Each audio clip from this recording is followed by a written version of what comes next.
Hi guys, ito po yung aking ginugroom na beta. Medyo malaki na sila guys. Kaso ito hindi pa lang full molted yung kulay nila.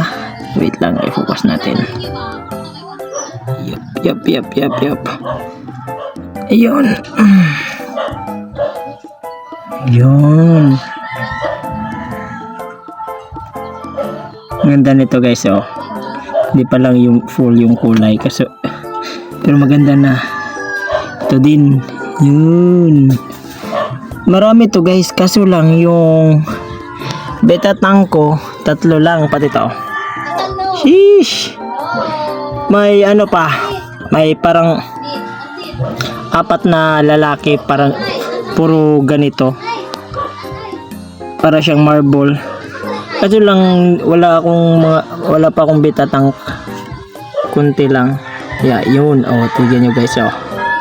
Blue na blue. Yun. Maganda kasi guys kapag dito nilagay para change water ka agad. Ito di ko na lang nilagyan ng talisay extract kasi kakalinis ko lang. Yun.